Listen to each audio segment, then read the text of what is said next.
El año es 2026. Un investigador se detiene en seco. Frente a él, la entrada del Archivo Apostólico Vaticano no es una puerta, es un muro de silencio.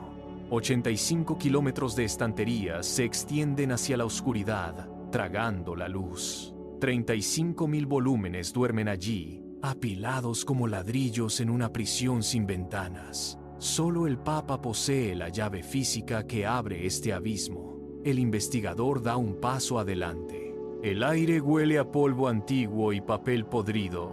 Extiende la mano para solicitar los documentos posteriores a 1939. Su voz rompe el silencio sepulcral, exigiendo acceso a la verdad escrita. El guardia no parpadea. No hay negociación en sus ojos, solo un procedimiento ensayado durante siglos. La respuesta corta el aire como una cuchilla fría. No están catalogados. Esa frase no es una explicación, es una sentencia definitiva. Es el sonido de un cerrojo cerrándose desde el otro lado. El archivo no resguarda reliquias sagradas ni objetos de devoción.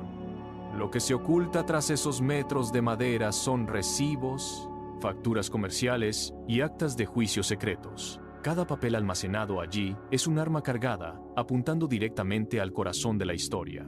La verdad está a 1 metro de distancia, separada por una regla burocrática invisible.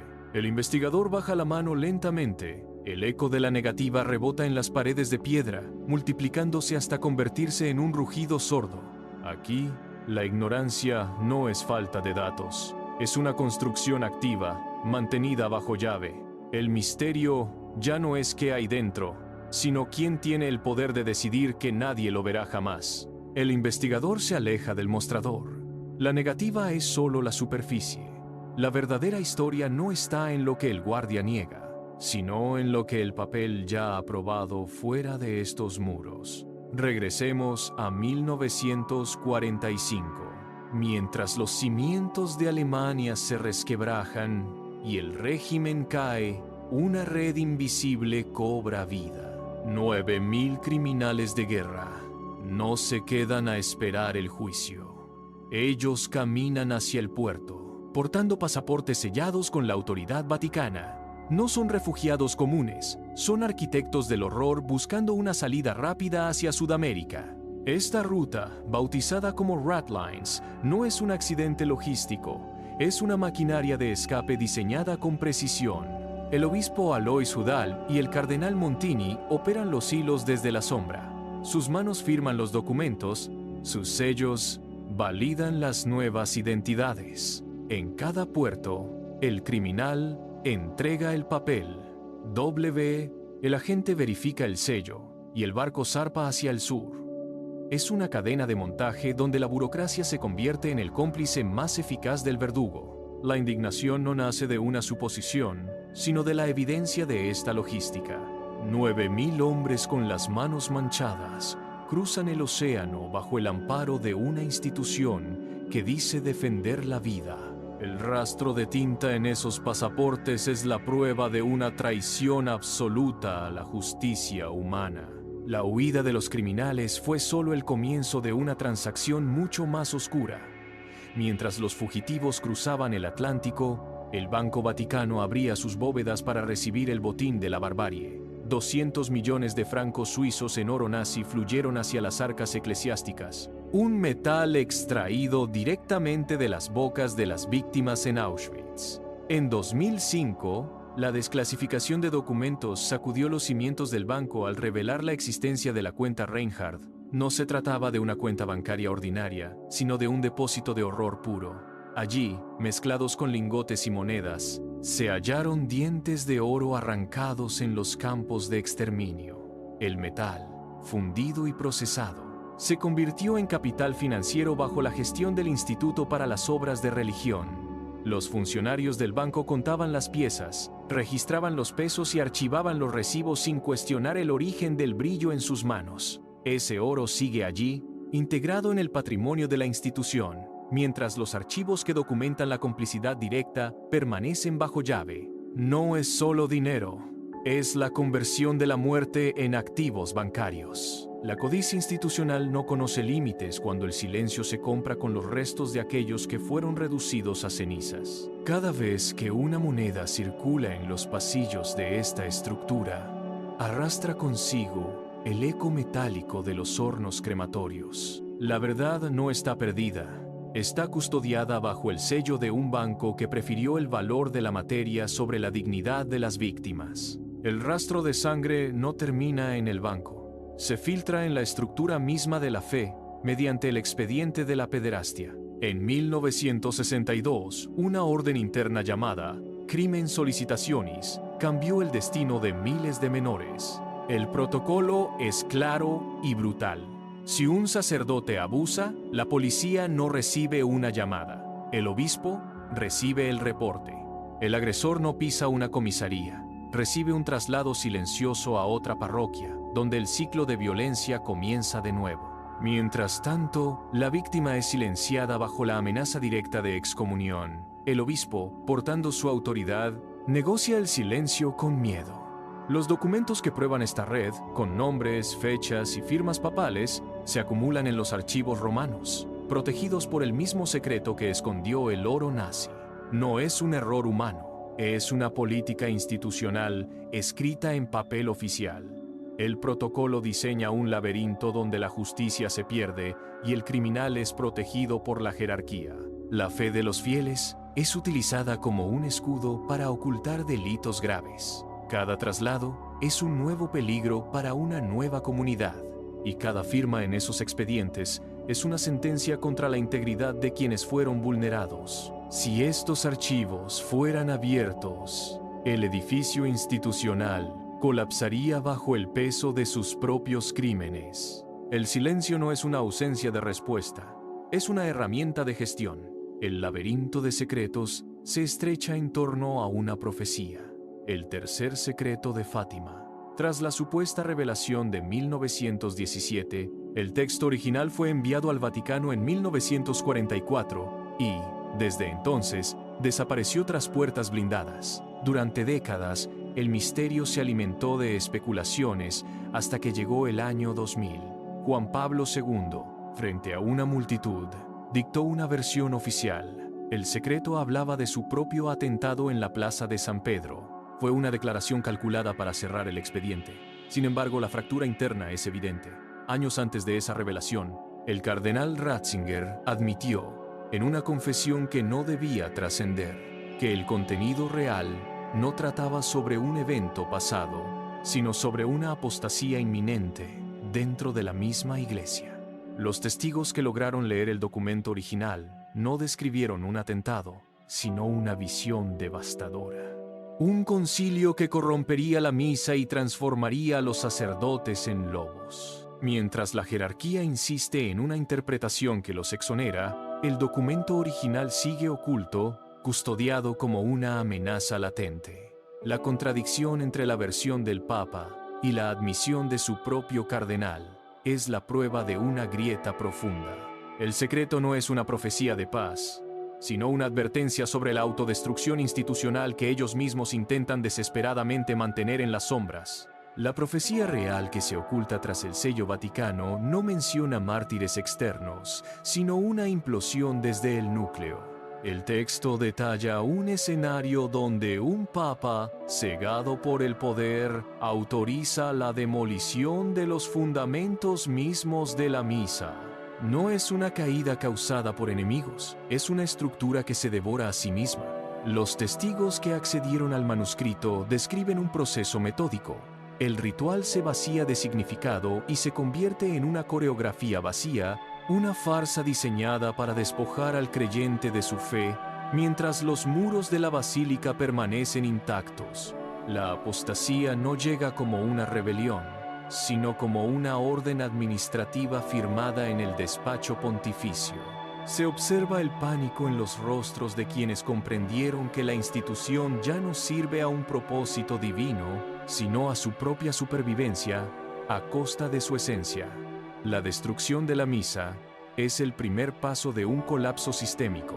A medida que las instrucciones se ejecutan, cada altar se transforma en un sitio de desolación, y el jerarca, que debería ser el pastor, se convierte en el artífice de la ruina. El espectador observa cómo los engranajes de este aparato eclesiástico, diseñados para durar milenios, comienzan a moler sus propios cimientos. Es una lenta y deliberada autodestrucción, ejecutada por aquellos que juraron proteger la fe, dejando tras de sí solo el eco de una tradición convertida en cenizas. La visión no se detiene en la ruina de los altares. El horror se concreta en la metamorfosis de los hombres que los sirven. Los testigos describen un cambio físico y conductual que desafía la razón. Los sacerdotes, bajo el peso de esta apostasía, dejan de actuar como pastores para comportarse como depredadores. Sus manos, acostumbradas a bendecir, comienzan a desgarrar. Se observan los movimientos, acechan en los pasillos, aíslan a los débiles y devoran los recursos de la comunidad con una voracidad mecánica. No hay rastro de caridad en sus ojos, solo el cálculo frío de quien sabe que la fe es la presa más fácil.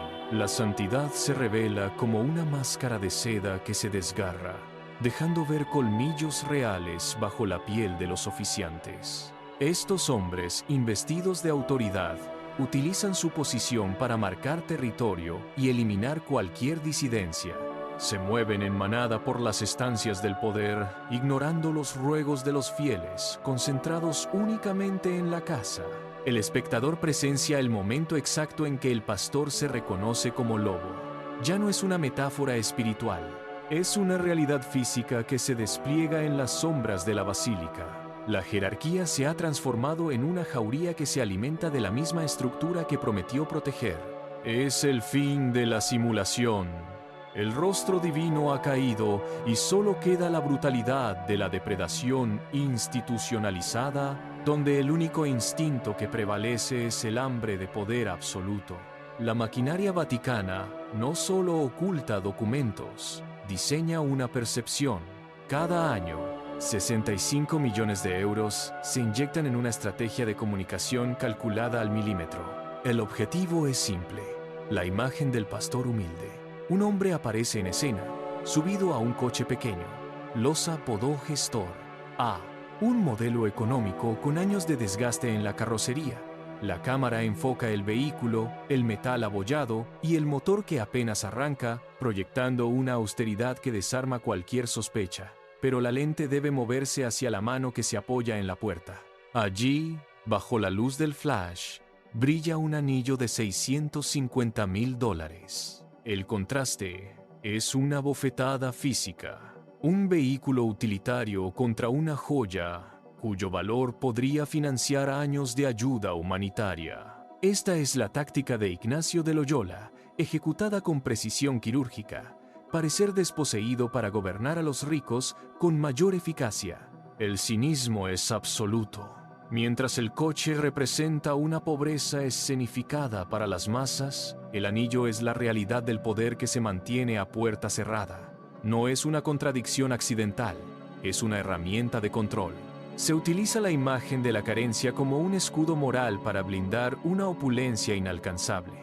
El Papa no viaja en un Fiat por necesidad, lo hace como una puesta en escena diseñada para que el mundo pase por alto el peso del oro que porta en su dedo. La verdadera fe ha sido reemplazada por una coreografía de marketing donde la humildad es solo un decorado más en el teatro del mando. El Código de Derecho Canónico de 1983 no es un conjunto de normas espirituales, es un manual de supervivencia institucional. En sus páginas, la jerarquía de prioridades queda grabada con tinta fría. Si una mujer intenta subir al altar para dar misa, el castigo es inmediato: la excomunión fulminante. La ley se aplica con una precisión mecánica, expulsando a la infractora del cuerpo eclesial sin margen de apelación. Pero observa el contraste cuando el acusado es un sacerdote abusador. No hay excomunión, no hay juicios públicos. El protocolo es otro: silencio, traslado y jubilación. El agresor recibe una nueva parroquia, un nuevo techo y una pensión que garantiza su bienestar, lejos del alcance de la justicia civil. Mientras la ley aplasta a quien desafía el dogma, protege con mano firme a quien rompe los huesos de la inocencia. Esta es la ley del chantaje.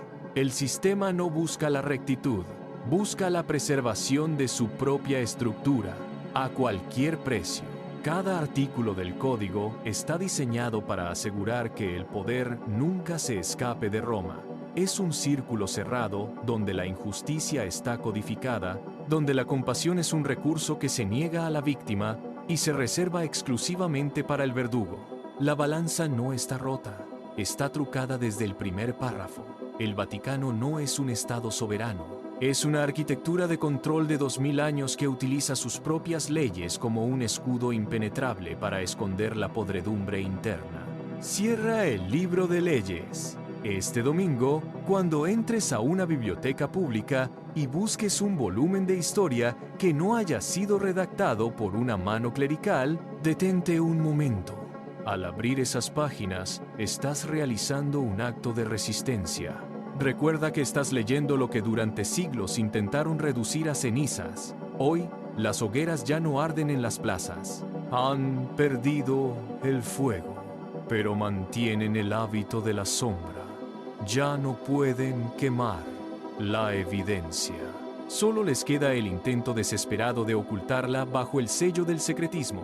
Pero el muro de silencio ha colapsado. Esos 2000 años de chantaje institucional, de facturas escondidas y de juicios enterrados, dependen ahora de tu capacidad para mirar lo que ellos prohíben.